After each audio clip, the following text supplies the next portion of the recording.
nasa Pilipinas na, iba na yung kapitan. yung nagpa-park eh. Hindi, gusto kong pag-usapan natin, sinasabi ni Nelson. Sige po. Yung meron siyang kinukwento sa akin kanina sa Blue Ribbon Committee. Yan ang pag-usapan natin. Hindi kasi po yung sa Blue Ribbon Committee Oo. ay wala nga tumatanggap na ng chairman. Tapos nagkaroon ng acting. Oho. Ang problema, may acting, kailan ang hearing? Nag-resist. Nakahang. Nakahang. Nakahang, oh. At ang isa pang tanong, itong mas magandang sagutin, matutuloy pa ba? O it's the end of the tunnel? Sen. Malay ko sa kanila, ba't akong tinatanong mo? Bilang member po ng Senado. sila. Siyempre, dapat napag-uusapan po ng komite yan, Sen, di ba? Hindi kasi nung ako ang chairman kasi, alam ko yung gagawin ko, alam ko yung direction ko eh. Yan. Oh. Malapit-lapit na nga ako doon sa pinaka-ugat eh. Yan. Actually, ako lang talaga yung nakahanap ng ugat eh. Kung i-analyze ninyo, doon pa lamang doon sa sworn affidavit ng mga diskaya. Kaya ko naman sila iningganyo na Tumestigo. tumestigo kayo sa ilalim ng Witness Protection Program. Alam ko ang hirap ng pag-identify nung pinakamalaking isda. Walang gustong magturo. Lahat sila takot eh. May siyempre po. Naalala ba nyo, 15 yung unang pinatawag? 15 contractor sapagkat yun ang nalagay doon sa ulat ng Pangulo. Yes, sa kanyang zona. Oo, hindi ba nag-address sa mahiya naman kayo? Tapos, pina-analyze niya yung datos na binigay ng DPWH na maraming mali yun eh. Kaya lang, yun ang binigay ng DPWH. Parang minamali talaga yung Pangulo eh, di ba? Ang ginamit nilang datos, yun ang gagaling doon sa kanilang application na kung tawagin ay MYPS. Ang tamang datos doon, yung nando sa PCMA. Kaya makikita mo yung coordinates, malayo eh. Magmula sa 60 meters Hindi pala exact hanggang location 400 meters. Ay, malayo nga po yan. Pero kinuha ko yun. Binigay ng Pangulo sa akin yun eh. Yung USB. Opo. Ngayon, nakikita ko yung pangangailangan na matukoy mo talaga kung sino yung ugat. Dahil yung una kong, yung aking opening statement, baha eh, di ba? Baha. Sabi ko, we will get to the bottom of this. Sa ilalim. Oo. Sa ugat. Oo nga. Kaya nga, sabi ko, physically, kung kinakailangan sisirin yan. Tama. Ngayon, mahihirapan ako ngayon sapagkat malalaking tao ito. Takot. So, yung pangalawang hearing, sinabi ko, kayo pong mga contractors, pag-isipan po ninyong mabuti ito. Abogado eh. Meron po Diba? tayong Sayang. batas na naglalaan ng proteksyon sa mga Ito sigurado dito, kung hindi nagkargo doon sa Senado, hindi pinalitan nito ni Ping Lacson Boytago, malamang sa malamang, ngayong araw na to, nakakulong na yung mga walang yang kurako dyan sa House of Representatives. Na sila may pakana dito sa napakalaking skandalo na to sa mga infrastruktura na kung saan dapat sana pinapakinabangan ng ating mga kababayan pagka panahon ng kabagyuhan. mga gustong tumestigo sa mga ganitong klase ng mga kaso. Alam namin ang panganib, alam namin ang disadvantage, maaaring natatakot kayo, pero nakalaan po ang protection na nandyan sa ilalim ng batas. Pero ang kinakailangan lang, tulungan po niyo yung Estado. Kailangan nating ma-identify. Kailangan nating matukoy kung sino yung malalaking isda na yan. O yun ang aking pinload. Yun ang direksyon nyo. Yun ang tamang direksyon kasi naman talaga, Sen. Para may magturo, may magsalita. Doon sa una pa lang na hearing, sinabi ko rin. Pangalawang hearing, lumabas yung mag-asawang Diskaya. May dala-dalang sworn affidavit. O yun, isip-isipin mo, nabigla na lahat dun eh. Nakita nila na sa una pa lang salita nila, 17 congressmen ang kanilang idinawit na ron. Yes po, lumutang na yung Hindi pangalan lamang yun, hindi lamang yun. Nung nabanggit yung 17 pangalan ng congressmen, dalawa doon ang nagsabi daw, nandun sa kanyang ano eh. Halimbawa, sabi niya rito, sa paragraph 23 nung kanyang September 6 na 2025 na affidavit, karamihan sa mga kawani ng DPWH na nabanggit sa itaas ay paulit-ulit na binabanggit ang delivery ng pera ay para kay Saldico na yan dapat eh. at least 25%. Oh. Si Kong Marvin Rillo naman ay ilang beses na binanggit ang pangalan ni Speaker Martin Romualdez bilang kanyang malapit na kaibigan. Nako po. Sa paragraph 26, si Kong Jojo Ang naman, lagi ring binabanggit sa lahat ng project sa kanya ay papondo ni Speaker at ni Saldico. Sa mga tweet, dito pa lamang ang dami niya nang binanggit papunta doon. Kaya lang, aligasyon, di umano sinabi sa kanya, nung dalawa, doon sa binanggit niyang 17 congressmen. Ngayon, kapag ka ito'y binasa mong mabuti at ibabase mo sa mga sumunod na pangyayari, nagkaroon ng kaugnayan, na-corroborate Kasi nung mag-testify si Alcantara, binanggit niya si Saldico na nagmi-meeting sila sa Shangri-La BGC. Yan. At lahat kanya, sabi niya, napag-usapan ang plano ni Saldico na sumubok ng magbaba ng pondo sa distrito ni Alcantara. Ito. At nung lumabas din si Bryce Hernandez, ganun din. Corroborated lahat. Binabanggit ito Yan. Hanggang sa mailabas ko, nung mga huling hearing na yan, yung Master Sergeant Marine Orly Gutesa. Orly Gutesa. Orly Yun naman, Gutesa. Grabe, di ba? Kung itong si Senator Rodante Marcoleta, ang chairperson ng Blue Ribbon ngayong mga panahon na to, tapos na ho ang usapan, itong iskandalo ng flood control na to. Ang pinag-uusapan na ho natin ngayon kung saan natin ikukulong itong mga walang yang magnanakaw na congressman na to, sa city jail ba, sa Bilibid ba, di ba? Yun ang pinag-uusapan natin ngayon. Pero ngayon pinag-uusapan natin kung totoo ba sinasabi ni Orly Gutesa, di ba? Dapat kasi inalam natin kung talaga nga bang yang si Master Sergeant Orly Gutesa nagsinungaling siya doon sa sinabi niyang alam naman kasi alam din naman ho kasi nitong si Lacson na kahit na ipagpalagay na natin ibigay na natin sa kanila yung tawag dito, yung notaryo. Pero nanumpa ho siya doon. Kahit walang notaryo doon, pagka nanumpa ka doon sa committee na yun, mas matindi pa ho yun sa notaryo. Kasi yun, naka-broadcast, nakaharap ka sa mga senador, nanunumpa ka sa committee. Nanunumpa ka sa committee ng Blue Ribbon. Di ba? Walang kwenta ho yung notaryo na yun. Hindi ho siguro nila kayang bilhin nitong si Master Sergeant Orly Gutesa. Kaya imbis na ipatawag ulit dyan sa Senado, mas mainam na hayaan na lang lumipas at pakalmahin ang sitwasyon. Di ba? Tuloy natin. tukoy na tukoy. Mula kay Saldico, kinonekta niya kay Speaker Martin Romualdez. Kaya sinasabi nung predecessor ko, ayoko nang banggitin ang pangalan kasi ayaw niya rin banggitin ang pangalan ko. Huwag na. Nililihis niya kanya. Paano kung nililihis? Dinidiretso ko nga. Ikaw nga kinakanal mo. Ako dinidiretso ko Kinakanal mo pala Hoy, Ping Paano hindi linilihis nitong si Sendante? Ikaw kinakanal mo. Hindi ba ako nakita mo yun? Kasi pagka linilihis, lilihis mo lang yan, pero nasa tao, halimbawa na, nagmamaneho kayo, yan, linilihis mo lang yan ng konti, sinasabi ni Ping Lacson, linilihis ni Sendante. Pero ito matindi mga kababayan, walang lihis-lihis, kinanal niya, pagka nakanal ka, wala na, hindi nagagana sa sakyan mo.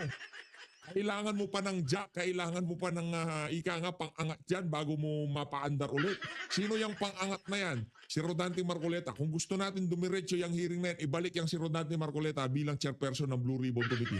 Bakit takot itong si Soto na maibalik itong si Sendante dyan sa Blue Ribbon? Kasi alam ho nila, yung kanilang amo dyan sa House of Representatives, kung sakaling mabalik itong mama na to bilang chairperson ng Blue Ribbon Committee, may kalalagyan sa sambayan ng Pilipino. Sa akin, walang sino man ang nakapaggawa nito Sila ba nakapag-produce sa mga contractors na ginamit nila yung WPP? Wala. Nakapag-produce ba sila ng isang testigo? Naka-direktang kukonekta mula kay Saldico hanggang kay Speaker? Wala. Ako lang Wala. Sendante Sabi lang ko yan. nga sa kanila, ang pinaka-credible na witness ay si Gutesa. si Diskaya corroborated lahat ng mga Yes. ng sumunod na mga testigo. Pero si Gutesa ang pinaka-credible dahil si Gutesa wala siyang gain dito eh. Wala si interest. Wala siyang interest dito eh. Di ba? Oho. Ang sabi ko sa kanila, Gutesa has everything to lose. Ah, He has nothing to gain here. tama. Nilalagay niya sa panganib ang buhay niya at buhay ng ng pamilya kanyang niya. pamilya niya. Opo. Oh.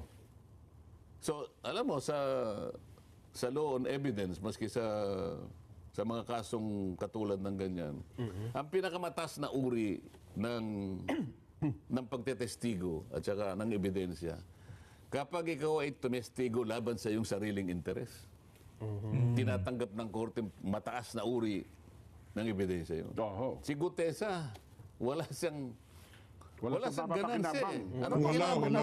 Wala siyang Ilalagay mo pakinabang. nga sa panganib ang buhay mo at buhay ng pamilya mo. Ngayon, hindi nila maintindihan nyo. Akalain mong gagawa ng yung kang notaryo. Peke. Oho.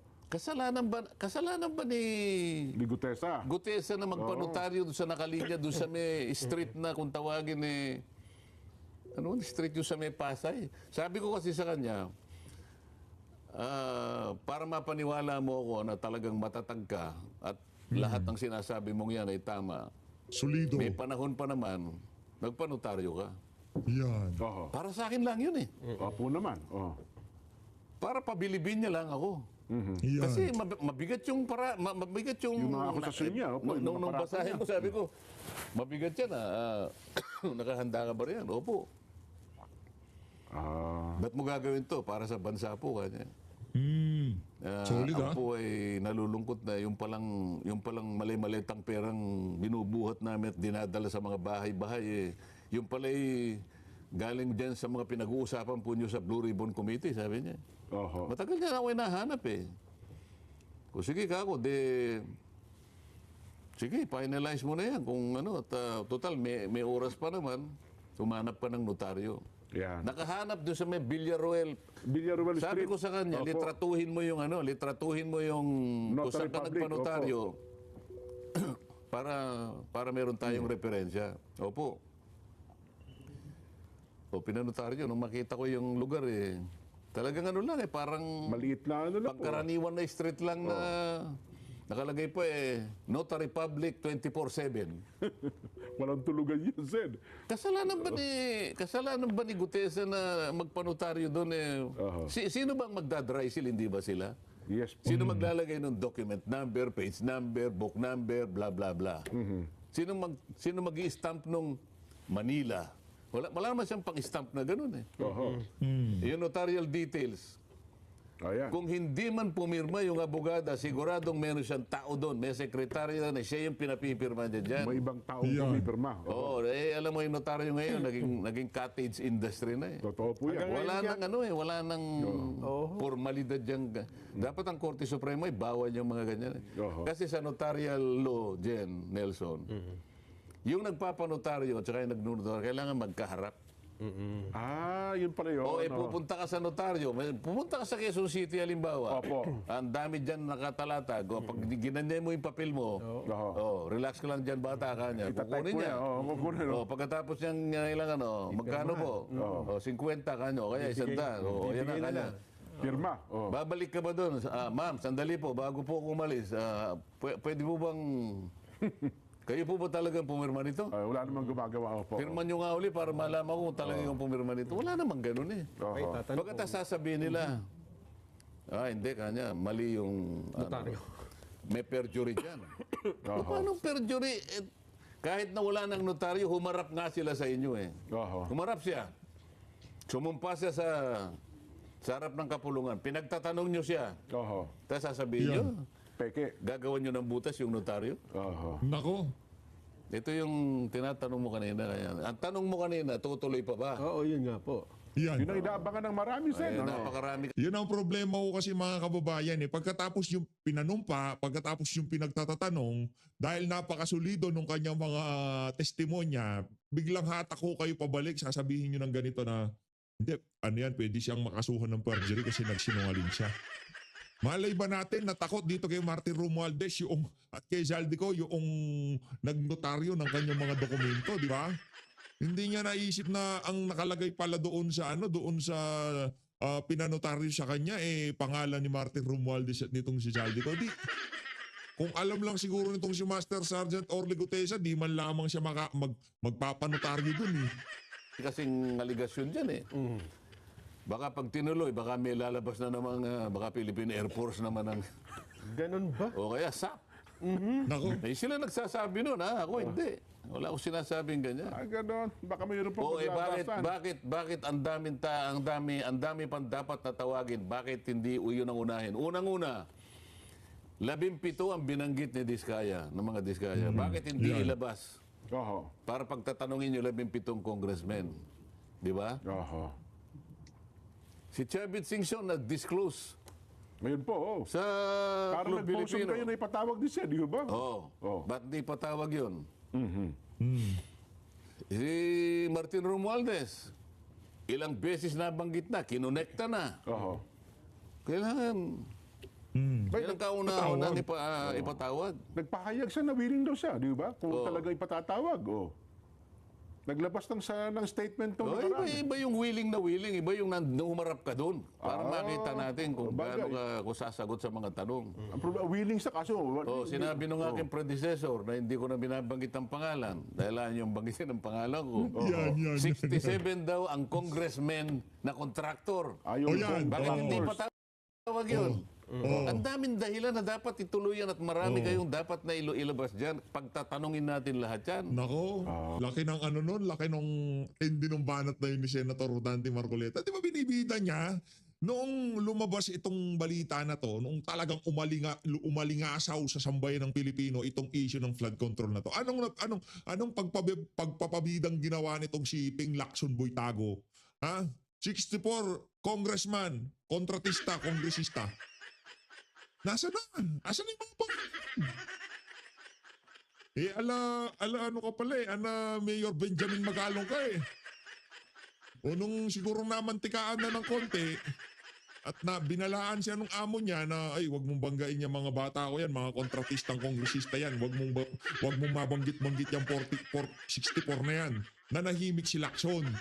Ngayon nasabi niya, ay hindi pa nakontento yung yung sintong ayaw banggitin ni Senator Marcoleta. O ngayon, dahil hindi niya kayang banatan yung mga congressman sa sobrang pagkasupot niya, ang sinabi niya na lang, lahat ng senador merong insertion. Tingnan niyo naman kung gaano katindi ang pagiging, ang labo ho nun mga kababayan. Diba dahil hindi mo kaya yung mga congressman, binalikan mo naman ang iyong mga kasama sa Senado. Oh, yan tuloy, nagalit sa'yo si Risa. Kesyo, 3 billion daw yung insertion niya dito sa 2025 budget. O yung iba daw doon, di umano, mga falsifikadong proyekto. Problema kay Lacson, 64. Nasaan na yung 64? O dahil para siguro mapunuan niya yung kanyang, yung void sa puso niya na dapat makapagsalita siya, kesyo, lahat daw ng mga senador may insertion. Anak ng Petrang Garapata. Senante, pwede bang wag lang sa Blue Ribbon mag-resign yung mama na yan? Napakawalang kwenta, anak ng tokwa. Sabihin mo, tumulong siyang magpala-pala doon sa New Senate building para matapos na yon. Ano ka Petrang Garapata? Ang laki na ho na nagasta natin doon. Ay, ideya ho yun, itong si Ping ha? Itong si Ping Lacson Boytago, yung New Senate building. Ang laki na ho nang nagagasta sa pera na sambay ng Pilipino doon sa ideya niya na yon. Habang ang mga ordinaryong Pilipino, hindi ho natin malaman kung paano ho tayo magkakaroon ng bahay, manguupahan, magpapagawa, maglulong, di ba? Itong si Lacson, sa sobrang tindi ng trip niya, nagpagawa ho siya ng New Senate building. Di ba? Ang problema, kahit isang pangalan, hindi niya kilala. Saan nanghirap eh. Puro ganun eh. Puro na lang, kumbaga sa, anong tawag ba ro? Puro press release. Hindi, pagka Parinig. may pelikula, may Trailer. may trailer. Parang ganun eh. Trailer. 67 congressmen na contractor. Pagkatapos, hindi naman mungpa. Oho. Paano yung mga binanggit niya na mga dalawa yung kanyang naging privilege speech. Opo. Ilan ang contractors na binanggit niya doon? Mahigit na 10. Oho. Hindi ba natin tatawagin doon? Hindi ba natin pagtatatawagin? Kasama doon ang SunWest. Yan, Ang SunWest, this is the company founded by Saldico. Yan. Siya yung pinakamaraming nilatag na mga insertions na binabanggit ni Toby Chanko. 13.8 billion, 2 probinsya lang. Hindi mo matatawagin itong mga ito? Hindi man lang natanong siya eh. O, yung mismong kumpanya ni Saldico, hindi mo tatawagin? Yan. 15 yung sinabi ng presidente, hindi mo lahat tatawagin? Eh baka ipaubaya na po sa ICI, Sen. Kasi mukhang ICI na po ang tumutuntun sa lahat ng ito eh. Di ba? Hindi ko kaya ganun ang direksyon kasi ang Kamara ipinaubaya na sa ICI. Baka naman ganun po ang direksyon ng Senado. Bakit? Ang legislative department sunod-sunuran sa executive department? Nako. Akala ko ba ang ating Co-equal. gobyerno ay binubuo ng 3 dakilang sangay? Oho. Ha? 3 dakilang haligi. Judiciary, Oho. legislative, Yan. executive. Oho. Yan. Ang ICI is a creation of the executive. Tama po. Oho. Ang legislature, 2 chambers, Kamara at saka Senado. Ang Senado, meron siyang blue ribbon. Opo. Kung mo ba nagtatag na ng ICI, Executive Department, hihinto ka na? Yan. Eh, well, parang Bakit? Oho. Nakasalig ba ang mandato ng Blue Ribbon Committee sa gagawin ng ICI? Oho. Nako. Or vice versa? Yan ang dapat sagutin nitong si Soto, nitong si Ping Lacson. Di ba? Akala ko siguro, pabida kasi itong si Lacson eh. Yung tipong pumasok siya sa eksena, akala niya siguro, siya, superhero datingan niya eh, di ba? Yung tipong, ako, investigador ako, mahusay ako bahala dito, ako sasalansan dito sa issue ng flood control na to. Anak ng toko, anong lumalabas na pangalan ni Martin Romualdez? Ang akala ko kasi nila, kaya nilang idaan sa propaganda. Akala nila kaya nilang idaan sa mainstream media. Yang mga issue na yan dyan sa flood control, yung tipong kaya nilang manipulahin yung naratibo. Yun kasi ang sa tingin kong naiisip nitong si Soto at nitong si Lacson. Sige, kami tatrabaho dyan. Bigay nyo sa amin yan. Mga senador ang mapuputukan dyan sa issue. Di ba? Yun nga nangyari. Mga senador na putukan. Senator Joel Villanueva, Chis Escudero, sino pa? Jinggoy Estrada. Di ba? Yun ho ang nangyari diyan sa pagkaupo nitong si Ping Lacson at nitong si Soto diyan sa Senado. Linitsyon ho nila yung mga kabaro nila. The real talk ha, real talk.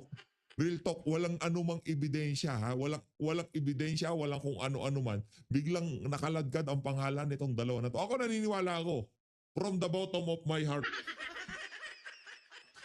Walang kinalaman si Senator Joel Villanueva dyan. From the bottom of my heart. Si Joel, ako naniniwala ako malinis ka kasi alam ko takot mo na lang sa Panginoon, di ba? Ano yan eh, Kristiyano yan eh. Hindi magnanakaw yan tapos sasabihin pa dinalhan ng pera sa simbahan pa. Hindi ko tayo naniniwala dyan mga kababayan.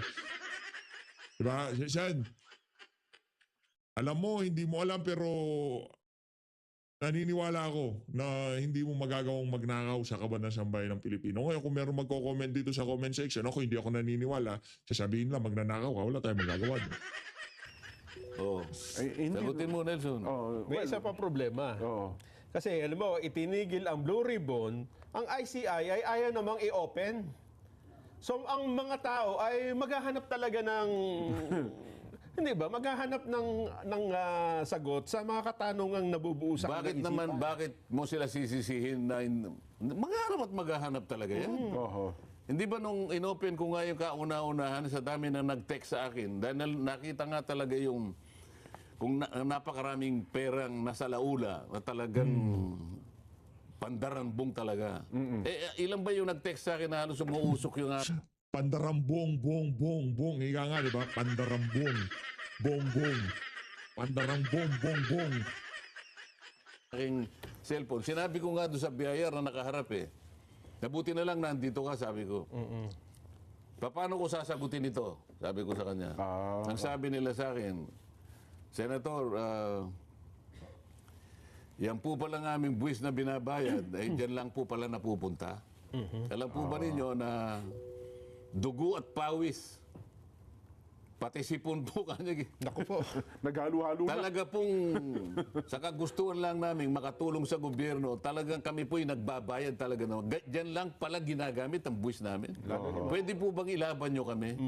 Kahit na itong next year, wag na muna po kaming magbayad. Pwede po ba? Naku. Nako, Oo. mabigat po yun. Tapos sabi nung BIR, Commissioner Lumagi. tama naman po sila, sir, sabi niya, hindi ko po sila masisisi. Hindi ko naman kako kinukuha yung opinion mo. Ang sinasabi ko, anong isasagot ko sa kanila? Tulungan mo ako sumagot. Pwede ba wag na silang magbayad next year? Sapagkat nakikita nila kung saan lang napupunta ang buwis na kanilang... Mabigat po yun. ba't di ka kako sumagot?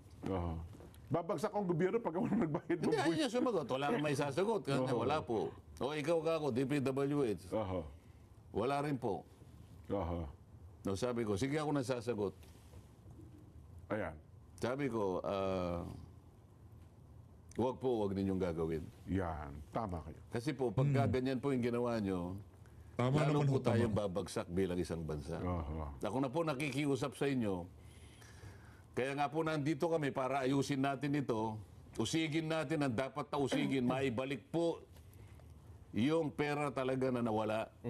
Pero wag po ninyong gagawin. Dahil mas lalo po tayong babagsak bilang isang bansa. Pero talagang tutuusin mo, may katwiran sila eh.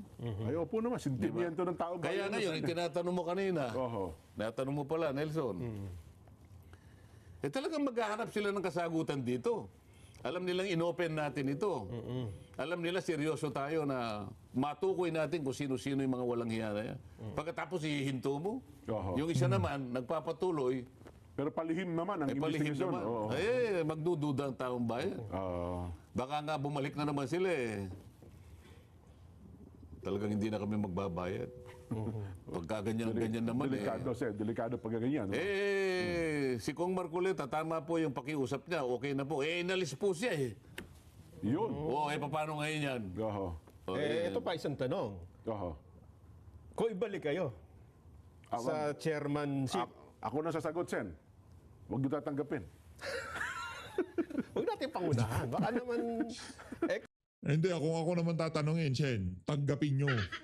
Kasi kayo lang ho ang merong lakas ng loob at determinasyon na ipagpatuloy at talagang magpunta sa kaibuturan nitong issue na to. Wala na malibang kay Rodante Marcoleta ang makakasalansan dyan sa issue na yun. Maniwala ho kayo sa akin mga kababayan. Wala na malibang kay Rodante Marcoleta. Siguro itong si Senator Alan Peter Cayetano, kaya niya. Pero hindi ho yun ang inaay nating pwesto para sa kanya. Senate President natin yun eh. O kung meron mong sasalansan, dyan sa issue na yun ng flood control, walang iba kung hindi itong si Rodante Marcoleta. Tapos ang istorya. kung sabihin ng mga OFW na magbabayad na sila ng buwis, kung itutuloy ni Senador Marcoleta ang Ang hearing. pagiging chairman ng ano. hindi naman nakasalalay sa akin yung pagbabayad nila ng buwis eh.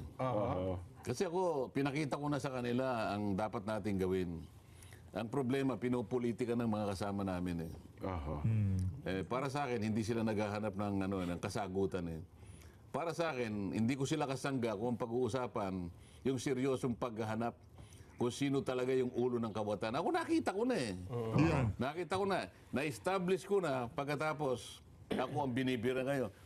Pati yung mga testigong naipundar natin, hinahanapan sila ng butas. So silang nagtatakip eh. Di ba? Halata naman. Sana lang kung makita mo kahit talagang pahirapan talaga ito eh. Mahirap naman talaga. Hindi ko talaga iiwanan yan. Sapagkat nakikita ko napakaraming sumusuporta sa akin. Totoo po. Mga kasama ko, halimbawa, naghihirap pero sige. Meron lang talagang sumama sa akin na talagang makikita mo na ilaban natin yan. Sige.